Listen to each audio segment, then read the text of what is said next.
The God-fearing, law-abiding citizens of this country have been lied to, and they have been betrayed by their government for over 100 years. The continual efforts to feminize our men, poison our water and our food, and dumb down students and spout propaganda over the public airwaves is just a scratch of a scratch on the surface. What morsels of truth and fact that truthers have known for all the years since that day will finally be brought out into the light of day and forensically proven as empirical fact? How many believers of the official bullshit story will now be forced to wear the tinfoil hats of those who were demonized and ostracized with the CIA weaponized MK Ultra inspired moniker conspiracy theorist? Time will only tell. The facts are irrefutable. The official narrative is preposterous. Among other things, 9/11 was the biggest gold heist in world history.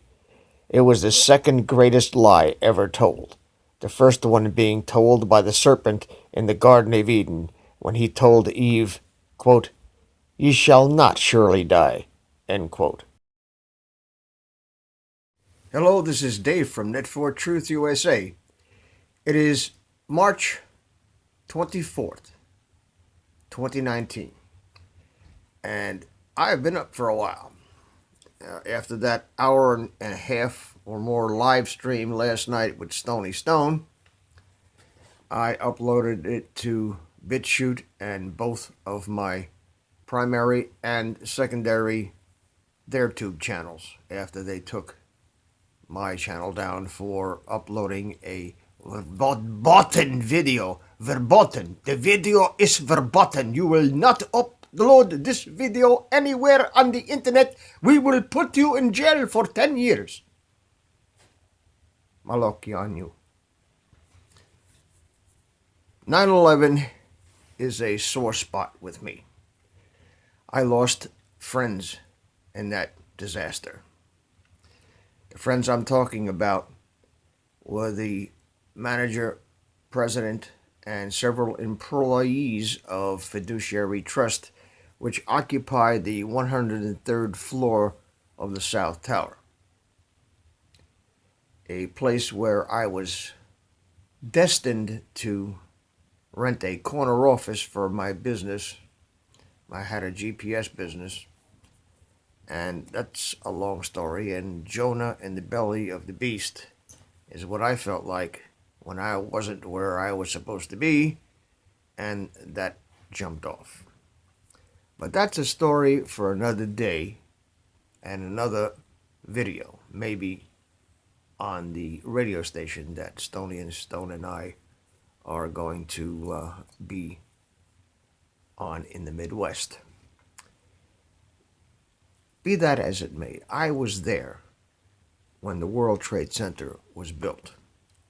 I worked for 15 years on Wall Street and 10 years just across the river, and I had several customers in that building, one of which was the security company that ran the alarms, the fire alarms, and the security for the gold vault that was down in the basements.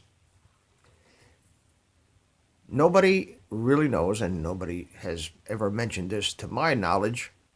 Maybe there was one or two people on the internet that I can't find them anymore that mentioned that there was more gold in the basement of the World Trade Center than there ever was in Fort Knox. And the only place that possibly had more gold than that is down the street on Maiden Lane, where they have the Federal Reserve Bank. But you can't easily crash a plane into the Federal Reserve Bank. It's only 4 stories tall, and the outer walls are made of granite that are a couple of yards thick. 9/11 was the biggest gold heist in world history, among other things. The Port Authority of New York and New Jersey had petitioned the city of New York several times for the demolition of that building, which was full of asbestos when it was built.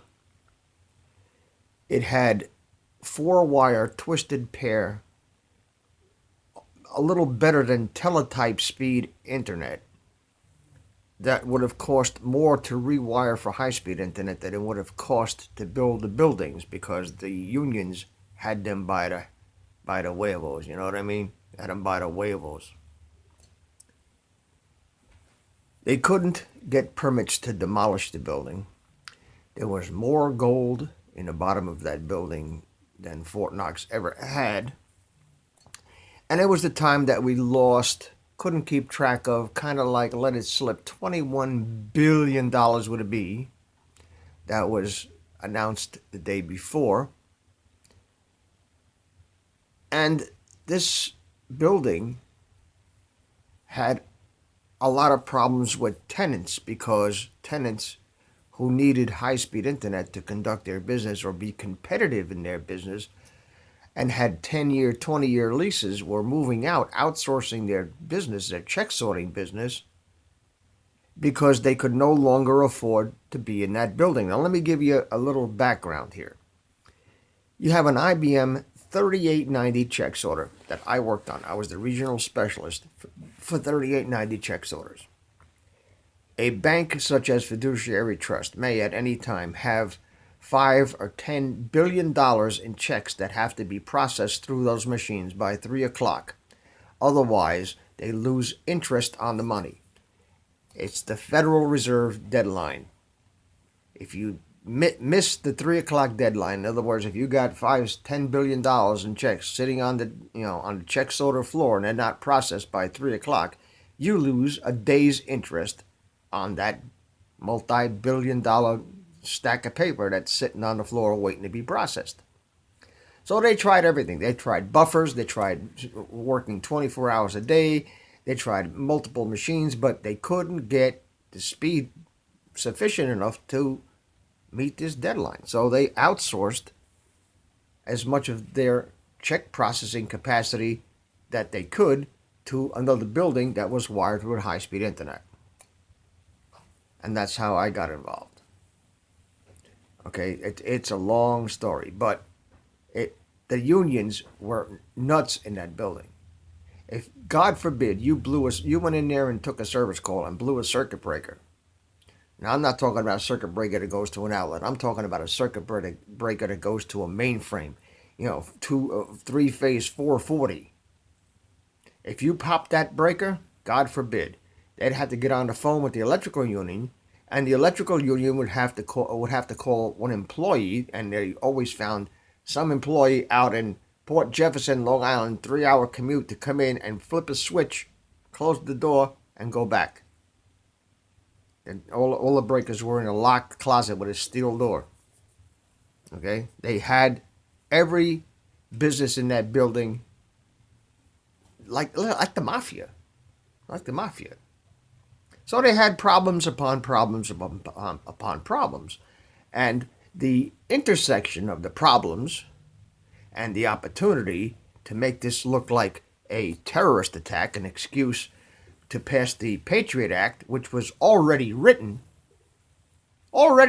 folks, just waiting for an excuse to pass it.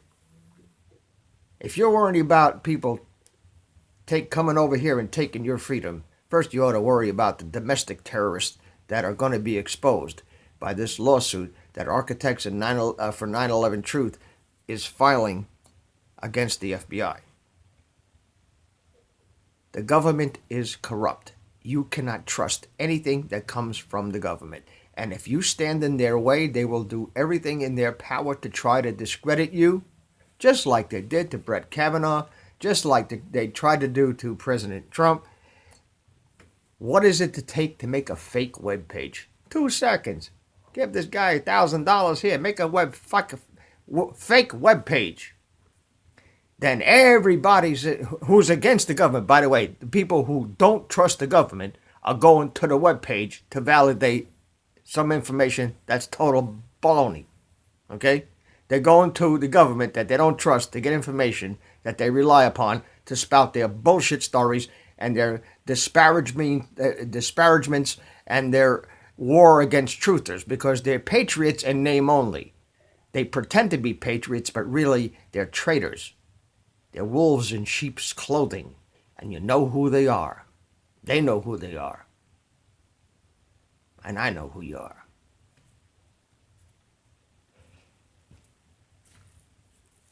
Architects for 9/11 Truth has been trying to get the truth out of this controlled demolition for years now.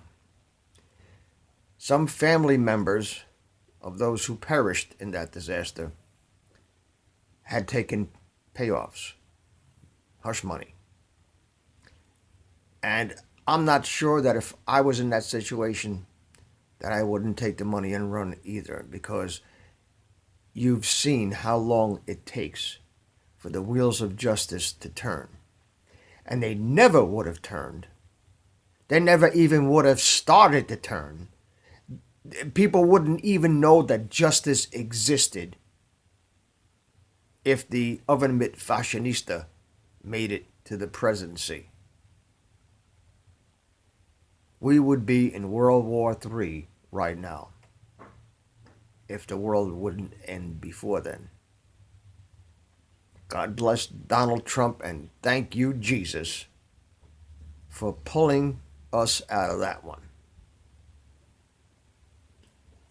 But now we have learned, since the election started, the 2016 election started, that we really don't have any investigative journalists in the mainstream media. Haven't had investigative journalists in the mainstream media for years.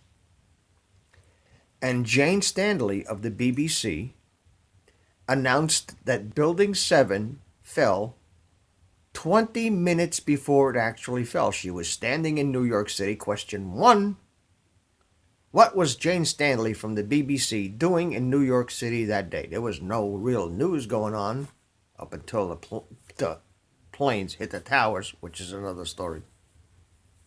What was she doing there that day? She was waiting for the Foxtrot. And she's standing there in downtown Manhattan, looking into the camera with Building 7 right over her left shoulder, and talking about how it fell, and it's still standing. And that's not an oops, I made a mistake. She's reading from a script.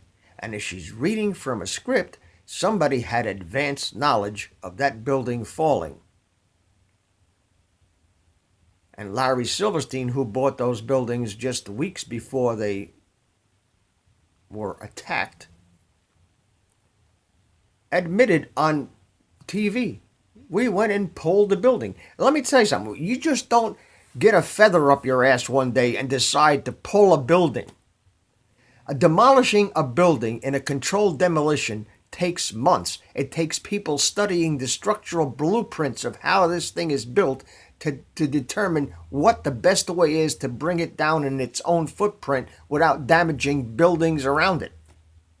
And this thing came straight down like a laser. Boom, straight down. The two World Trade Centers that the planes allegedly hit, there really was no planes. It was all CGI. And I covered that in another video that was deleted by their two, but that's okay. It's up there. People got copies of it. It's all over the place. These things that hit the towers didn't hit the towers, because ain't no way a plane's going to hit a tower and the wings that are full of fuel don't come forward. When the plane stops, the wings that are full of really heavy jet fuel come forward, and they would have fell right down on the floor before they even had a chance to go through the building. And if you look at the CNN coverage and you play it frame by frame, you can see the left wing of the plane that hit the South Tower goes behind a building that's a quarter of a mile away. How does that happen? You see, you have to use the power of observation. Don't look at what you think you're looking at. Look for the details. Look for the anomalies.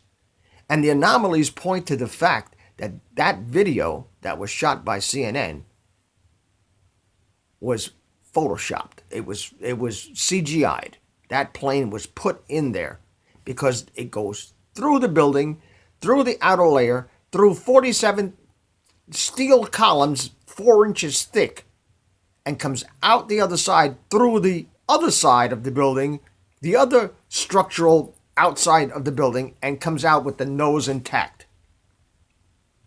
Let me tell you something, folks. If sparrows had banjos in their asses, there would be music in the air. And you and I would be dancing a tarandel. It's time that people wake up.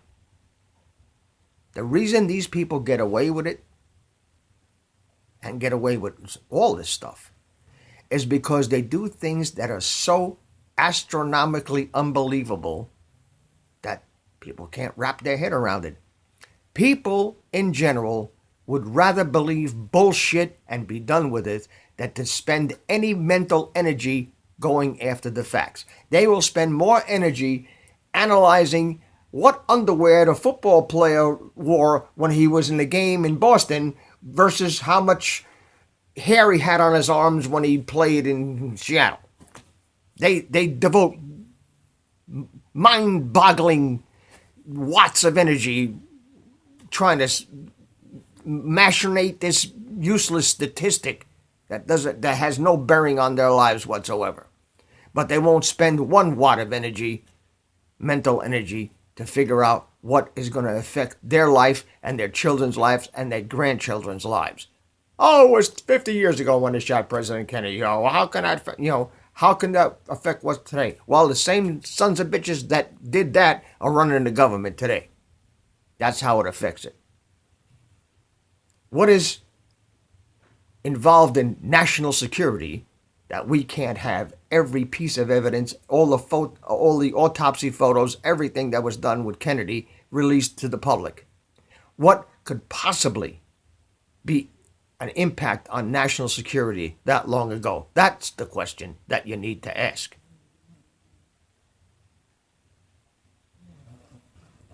So you can't tell me that this is not true because the facts are there. You can't violate the laws of physics. You can't have anybody who's ever cut down a tree? You know, you got a tree here, okay? And you're chopping at it with an axe. Which way does the tree fall? It falls in the direction of the cut, this way. Does it not? Does it not? Okay. Same thing with a building. You got a building standing, you got a plane hitting it, and you got damage on this side. If it was gonna fall, it would have keeled over in the direction of the damage. The empirical fact is, the scientific fact is that you cannot have a symmetrical collapse with asymmetrical damage. That proves to you right there it is a controlled demolition. And if it is, and I believe it is, and I know it is a controlled demolition, then the question that you have to ask is, who planned the demolition? And how did they escape detection before they took the buildings down? And the answer, I think, should be answered by the architects for 9/11 Truth suing the FBI. And I don't even think the FBI knows all the answers, but they're covering it up. And if you're covering up an assassination of a duly elected president like John F. Kennedy, or you're covering up the mass murder of 3,000 people, you're just as guilty as the people who did it. You should be put up against the wall for treason just the same as they. Believe me, when people find out exactly what happened on 9/11, I might not be around. I might be pushing up cranberries somewhere. But I tell you what, when they find out the people who are alive that are involved in that stuff, what they did to Mussolini would be a cakewalk compared to what is going to happen to them. It's going to be a cakewalk. So, I salute Sean of SGT Report, who put an excellent video out and gave us all permission to download it, duplicate it, and repost it everywhere, because I think it is important for people to see. And I just wanted to add my 2 cents in to validate whatever he said, because whatever he said, what he said is true. What his guests said were true. And just because the American people are so brainwashed and looking at that boob tube that they don't want to believe it. Listen, if you don't want to believe it, there is no amount of evidence that's going to convince you otherwise. But if you have an open mind and you're willing to look at it, and I'll leave the link in the description for a 9/11 playlist that'll blow your socks off. If you have never researched this before. If you approach this with an open mind and don't let the official narrative fool you, you will see that what everybody is telling you about 9/11 is true. And truth, what do you call truth? Truth is when you have enough evidence that it's irrefutable that this is what happened. And they take the opposite of Occam's razor. Occam's razor says the simplest explanation is usually the one that's true. But in this case, the most complex explanation is the one that's true. It's just not 19 Hajis getting on a plane with box cutters and making military-trained pilots fly the planes into the buildings. There were no planes. Those planes were taken out of the sky way before they hit the towers. And all of that stuff was CGI. All the witnesses you saw on the street was Soros-paid trolls. Probably the same kind of trolls that are trolling Stony and myself. But that's okay. They just bring more viewers to the channel. When they get to the channel and look at what we have to say, they find out that the trolls are entirely full of crap. God will figure this out. But until then, we have Architects for 9/11 Truth. We have Judicial Watch. We have an army, a veritable army of investigative journalists who are pooling their resources, who are listening to each other, who are sharing information, and who are posting it on the internet.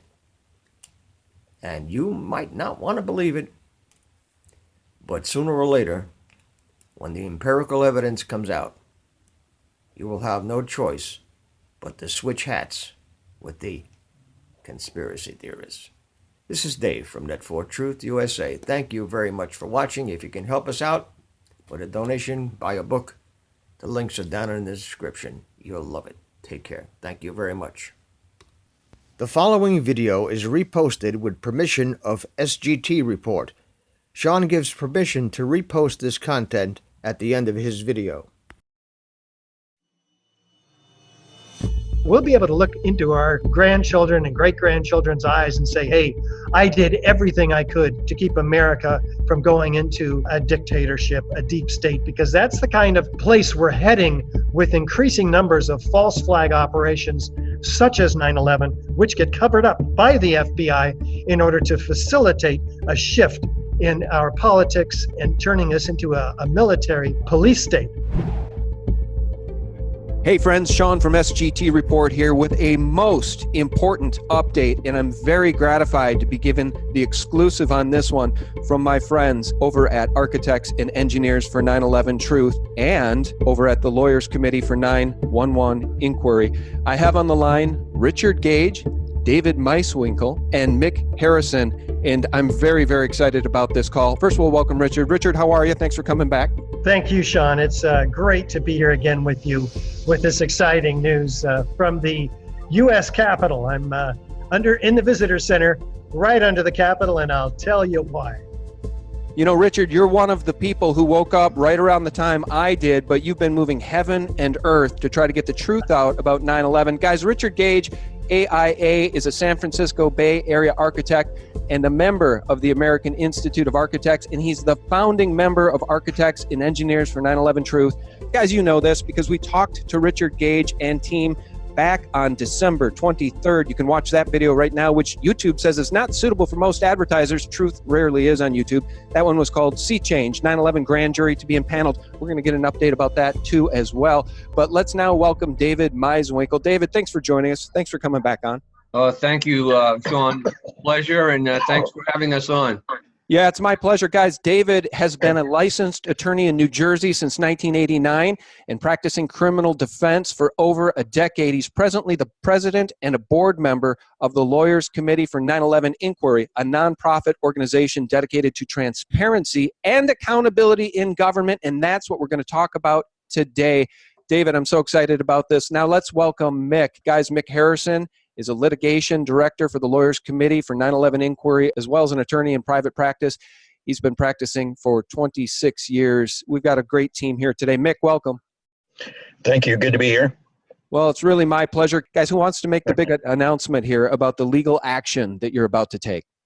Well, why don't we let Mick make that, since he's the attorney that's drafting the complaint, and he is intimately involved with the complaint.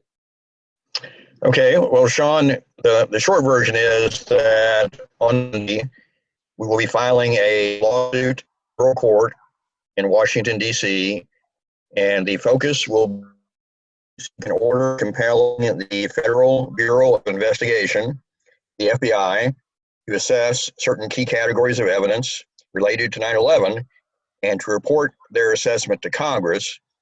And that includes primarily the demolition evidence that architects and engineers have worked on for so many years.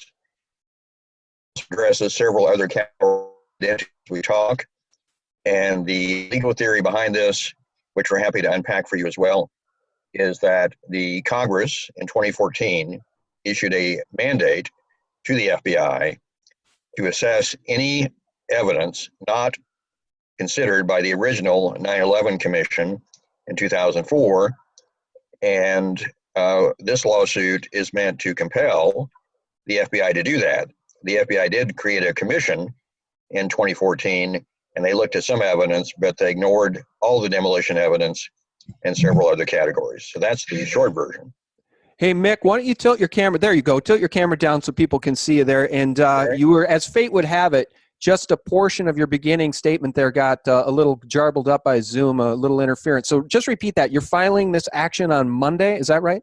Yeah, so the architects and engineers for 9/11 Truth are joining the Lawyers Committee for 9/11 Inquiry in filing a lawsuit in federal court in Washington, D.C., and we are seeking an order compelling the Federal Bureau of Investigation to assess the demolition evidence regarding the World Trade Center buildings on 9/11 and several other categories of 9/11 evidence that have never been assessed and reported to Congress by the FBI.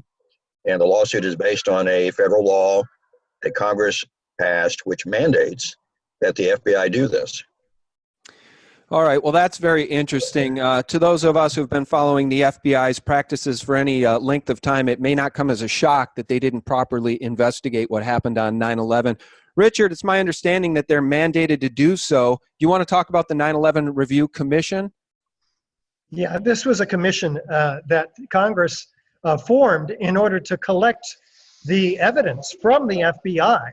And the FBI was required to produce a report that included any and all evidence that the 9/11 Commission did not actually see or take into consideration. So one of those pieces of evidence was substantial. In fact, it's our entire documentary on the destruction of the Twin Towers and Building 7 on 9/11. And the FBI wrote back, the Assistant Counter Chief Terrorism, Anti-Terrorism Unit, Michael Heimbach. He wrote back and said, Mr. Gage's, that's me, his research appears to be thorough research and analysis is what it amounted to. And that's available on our website, that letter, at ae911truth.org/FBI. It's that simple. And so very exciting opportunity for us to get our evidence into discovery What we're talking about particularly is the explosive evidence of the destruction of Building 7, a 47-story skyscraper that drops like a rock straight down uniformly, symmetrically in the afternoon of 9/11 after witnesses heard explosions. It drops at free fall acceleration as fast as a bowling ball falling out of the sky. So forgive some of the background noise here. We are, in fact, in the Capitol, U.S. Capitol building, because we never waste an opportunity here. If I'm in town for an exciting press conference that Mick and Dave will be announcing in a minute on Monday, we're going to go and we're going to talk to legislators such as Congressman Mark DeSaulnier, AOC, Oscar Cortez, and Omar, Representative Omar, and many others who we're bringing to their attention the legislative draft legislation, which will call for a new investigation of the destruction of these towers. And we're backed by, of course, the 9/11 family members, including Bob McIlvaine, whose son Bobby died in the tower. So this legislation is named after him, the Bobby McIlvaine Act. So we brought this to their attention today. We'll do it again on Monday, and then we go back to the Bay Area. So I can get into more of this specific evidence in a moment after we hear from Mick and Dave. Yeah, it's very exciting. Let me ask you, though, before we move on, Richard, kudos to you for having the cojones to walk through the mire, to walk through the muck in D.C. to try to talk to these representatives. You may want to reach out to Devin Nunes, who just filed a $250 million lawsuit against Twitter. Maybe he's finally ready to tackle some truth in regards to 9/11. Do you think you'll be able to find any willing reception of this information by any Congress critter? It just seems like this topic is one that's off limits for the government and has been since day one. You guys have been doing all of the research and investigation NIST should have done. Again, kudos to you, but I don't hold out a lot of hope that these Congress critters or people in the Senate are going to get behind this and help us with a real investigation into what happened on 9/11. You know, that there may be some precedent already started. Late Walter Jones, he was very instrumental in getting the 28 pages released. And some other people, in Bob Graham, with his initial joint inquiry back in 2002 to start things off. And he's sort of been adamant to get some of this information out. What we're announcing today is very historical. We are basically co-plaintiffs with the architects and engineers, which have been the lead organization for Truth, 9/11 Truth, for the last 10 years. The Lawyers Committee in the grand jury petition, we packaged a lot of their evidence and put it into before the U.S. Attorney in the Southern District in New York. And the grand jury has been the result of that, at least it's our understanding. And we've taken it now a step further. Not only did this complaint, now this is a lawsuit, the grand jury petition was basically a petition. And that was a requirement from them to do what we had asked them to do. But this is something totally different in the regards that we are actually suing the FBI and the Department of Justice, and in particular for the failure to access evidence that should have been presented to the 9/11 Commission. So the evidence, of course, is the ground zero evidence, the destruction of the trade centers through explosive controlled demolitions and bombs. But in addition to that, there is new evidence or new accounts here, some of them that we can talk to you about in detail to the public, and some of them are just, we're still forming them. We know the general areas. So one of the areas that is particular has been evidence regarding people that were celebrating apparently celebrating and documenting the crime as it happened, and were arrested in New Jersey. So that will be a count in there. There will be a count in there about destruction of evidence. And there will be other counts in there, possibly and probably, and our attorney, we're going to defer to Mick on that, having to do with some kind of Saudi connection, also having to do with evidence relating to plane parts, evidence related to cameras, evidence related to witnesses that should have been disclosed. So I will defer to Mick if he wants to go into that area at all, but I just want to underline for the public that this is a first time. It's the Lawyers Committee for 9/11 Inquiry, Architects for Engineers for 9/11 Truth, are co-plaintiffs along with Bob McIlvaine, who is as Richard said, he is the father of Bobby McIlvaine that was killed in the North Tower area. And as we proceed now, we're uncharted territory, and we're trying to get the federal government to do what they're required by law to do. Before we go back to you, Mick, I want to say a shout out to Bob McIlvaine. Early on, boy, watching so many interviews and his testimony, his heart-wrenching testimony about the loss of his son, who he loves so very much. Shout out to Bob. Guys, it's my understanding that most of these 9/11 families took settlements early on from the government, and basically that was hush money, and I don't think Bob McIlvaine ever did, which is why to this day he's able to speak truth and does. So a shout out to Bob McIlvaine. All right, this is very exciting. New evidence. You mentioned new evidence. You also mentioned the fact that there was perhaps people videotaping and documenting this. Now, we know that's true as it relates to what appear to be some Mossad agents, potential Mossad agents, who were arrested and then shipped back to Israel 65, 75 days later, and then they went on a talk show saying our purpose was to document the event. We are coming from a country that experiences terror daily. Our purpose was to document the event. Is that what you're talking about, or are you talking about even more, things we don't know, Mick? Well, the people you're talking about are the subject of one of our accounts in this lawsuit. The FBI refers to them as the high-fivers, and they did self-identify themselves as Israeli. The focus of this lawsuit is to force the FBI to assess that evidence and report their assessment to Congress. When I say FBI, technically the law requires an external independent assessment of the evidence to be reported by the FBI to Congress. And that's what we're seeking an order from the federal court to require. To our knowledge, the FBI has never done that, even though we have the FBI reports on the arrest of these high-fivers.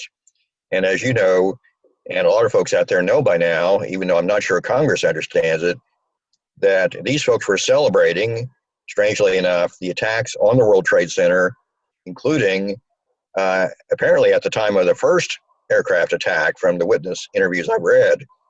So we're trying to mandate, get an order to mandate the FBI to tell the Congress what their independent external assessment of this evidence is, something which hasn't happened, notwithstanding the passage of 18 years now. So that's a big part of this lawsuit. And I wanted to also just mention that I'm very proud to represent Bob McIlvaine, as well as the Lawyers Committee and AE in this case. And I agree with you, he's been really a stalwart in supporting the truth coming out on this. Very much an admirer of Bob. But let me also note, Sean, that your question to Richard about, is there any real hope of Congress getting involved in a constructive way on this? I think it's a very timely question for this particular lawsuit, because keep in mind, the entire legal basis for this lawsuit is a mandate from Congress. So what we're trying to do is get the FBI to do what Congress has asked them and actually ordered them to do.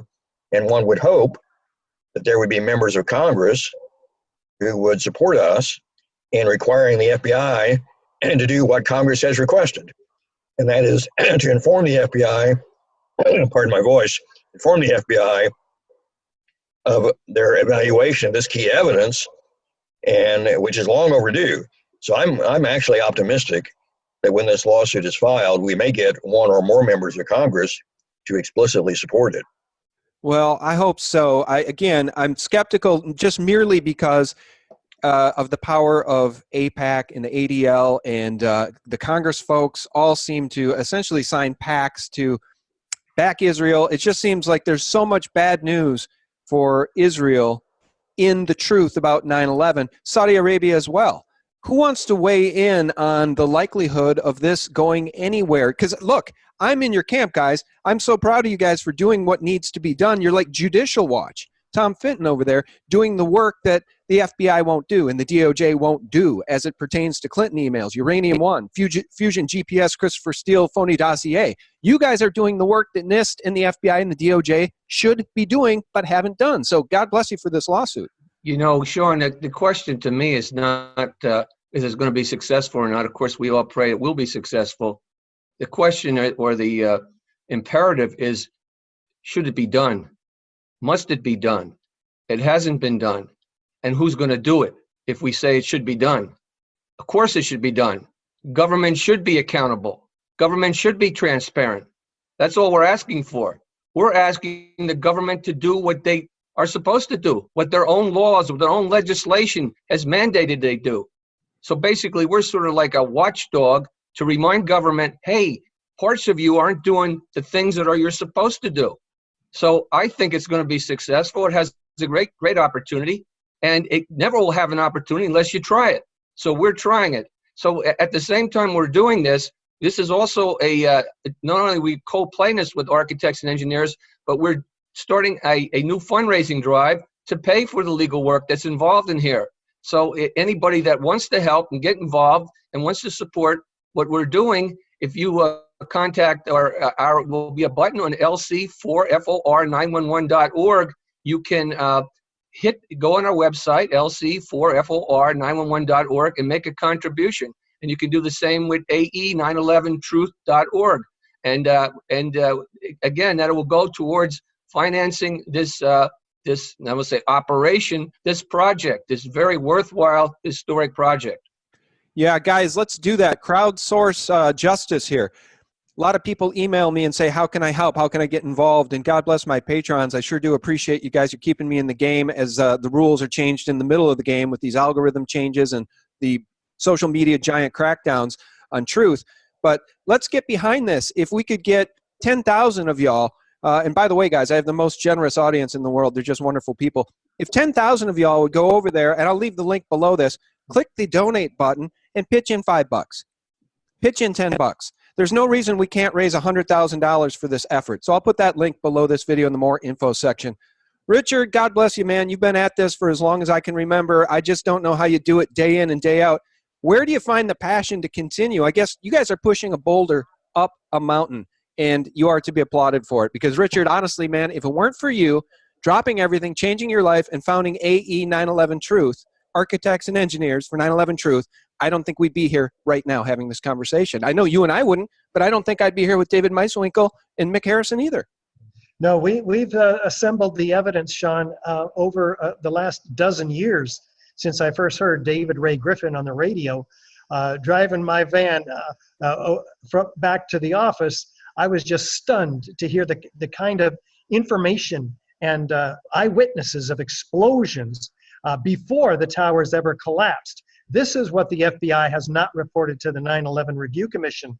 And this is what the 9/11 never appeared in the original 9/11 Commission report. The American people have been lied to, and more importantly, I've been lied to, right? I got really, really angry when I realized that this is the scam of the century, the crime of the century, and it's been unprosecuted. And this was 12 years ago. So I still seem to have the same passion that I had. And thank God the Lawyers Committee for 9/11 Inquiry has now come about. I mean, they've got formed, and Mick has put so much work and all of the lawyers over there into this lawsuit against the FBI, forcing them to put this information into an amended report. And we're talking hundreds of hours. So we're raising funds for that effort, and that is why your generous audience needs to come to assist us in this vital effort. I mean, we're trying to turn the tide here. We've got a petition, as has been mentioned, to the U.S. attorney, and he's looked at the evidence. He's agreed to impanel a grand jury, a special grand jury. They're looking at this evidence too. So now the Congress will be looking at this evidence, and that will support later on our legislative effort, draft legislation, which is the Bobby McIlvaine Act. So it all goes hand in hand. And you say, what are the chances? I say it doesn't matter, like Dave, what the chances are. If there's any chance, this is going to be it. B, if we're not going to be listened to by these Congress critters, as you call them, we're holding them accountable historically, karmically. This is an accountability procedure. We're doing our due diligence to hold their feet to the fire. And if all else fails, we will have done our part. We'll be able to look into our grandchildren and great-grandchildren's eyes and say, hey, I did everything I could to keep this, to keep America from going into a dictatorship, a deep state, because that's the kind of place we're heading with increasing numbers of false flag operations such as 9/11, which get covered up by the FBI in order to facilitate a shift in our politics and turning us into a military police state. We don't want that, Sean. We're doing everything we can. You know, it occurs to me that as we're having this conversation, you know, I mentioned that the social media giants and Google and YouTube are changing their algorithms at the behest of the mainstream media, by the way, to filter out what they're calling misinformation. And it just strikes me that within that category of misinformation, subjects that they consider misinformation, is 9/11 truth. David, let's go back to you, and maybe you could give us the one smoking gun of 9/11 that people might not know about. Give us your favorite smoking gun of 9/11. Mine's World Trade Center 7 falling at free fall speed and the BBC reporting about it 20 minutes early. Well, that certainly, there's so many smoking guns there. I mean, that's the main one we think of, Building 7, being announced that it was already down 20 minutes before it even came down. Certainly looks like some kind of a, I don't say black op, but somebody had some insider information to be able to do that. But that's what it appears to be. But there are so many, just from common sense, if you look and study the how the buildings go down, it becomes very obvious there's explosions involved. When you learn a little bit about resistance and how the building is really actually built from the bottom up, and how the top could not force it down like that. When you look at pulverized concrete like it was, in inches deep, when you see molten metal that can only burn at very high temperatures, far in excess of anything that office fires caused by jet fuel could cause. That's just some of them. When you hear 118 firemen say they experienced explosives, and you don't see that even mentioned in the 9/11 reports or included in the investigation, and see the firemen actually be written out of history for the great sacrifice they made, and in particular brothers that had heard basically something that would lead to another theory that office fires, which is the government's theory, brought the building down, which is totally ridiculous. It's what our whole history is built on. It's what Richard's talking about as far as this rollback of all our constitutional rights in reference to our Bill of Rights. So I think, too, what's really good about this suit here, and we focus on thus far on the ground zero evidence is the strongest evidence, but basically this asks for an assessment by the FBI of other areas, whether it be the high fivers, whether it be Pentagon cameras that basically the public doesn't know, or the 9/11 Commission wasn't advised of. If it has to do with plane parts, and that for our audience, that plane parts that have serial numbers, and for all the different crime scenes, the plane part numbers, if we're looking at evidence reference to that should have been assessed and presented. When we have to do with financing or maybe connections to Saudi government, etc. These are all areas that are expansive. They all are connected. There's a way to connect the dots eventually. This is only one step towards doing that. And all we're doing is asking the government to do their job. So as you ask for smoking guns, listen, when I first got into this, it's a slippery slope everywhere. Everywhere you put your hand, you slip. If you're climbing it and you put your foot, you slip. There is nothing truthful, it seems, from my perspective, and this is, I'm talking individually now, we haven't decided this as the lawyers committee, what I'm saying at this moment, but my personal opinion, I think most of the people would agree, is that as I said, it's a slippery slope. There's truth is hard to find in the official agenda here, our official regimen of what's been put out there. So we're, in a sense, rewriting history. That has to be done. We're interested in truth. We're interested in justice. And you mentioned Bob McIlvaine lost a son. 3,000 people lost their loved ones at that day. But we all lost the heart and soul of our country that day. We want to get it back, and we will get it back. Amen. Mick, final word from you, and thank you so much for getting involved in filing this lawsuit. It's so very exciting. We'll get you guys back on with updates as necessary. So Mick, a final word from you, and then we'll hear from Richard Gage again. Well, I think the key for your audience to understand about this lawsuit is the purpose is to force the FBI to assess evidence regarding 9/11 and disclose that to Congress, and by doing that, to the American people. This lawsuit is not about a particular theory of what that evidence means. It's about the right of the Congress and the American people to know what that evidence is, and to have the FBI and its own experts and an external panel tell the Congress what they think this evidence means.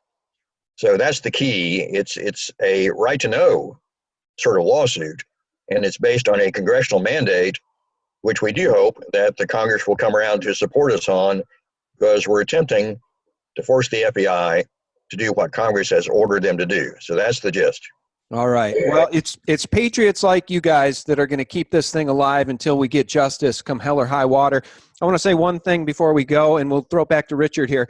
Matthew 10:26. I'm going to read this from the New Living Translation. I usually do King James, but I like this particular take on it. But don't be afraid of those who threaten you, for the time is coming when everything that is covered will be revealed, and all that is secret will be made known to all. You guys are helping us get there. Richard, final word from you. Yes, well, the FBI has already assessed the evidence of AE 9/11 Truth, and they say that it's backed by thorough research and analysis. So they're going to be compelled to include such a recommendation assessment to Congress in an amended report. So we're very excited to get some, to force the FBI to be truthful in this matter. So I just once again want to encourage everybody to donate to the at lc4911.org or at ae911truth.org/FBI.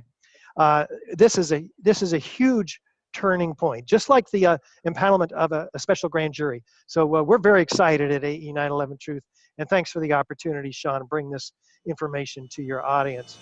Oh, it's my absolute pleasure. And guys, everybody listening right now can be a part of this incredible time, this incredible moment in history where we the people stand together with these fine gentlemen, these three patriots, and we the people help back this to get to the justice, to get the justice and seek the justice and find the justice that we all so deserve.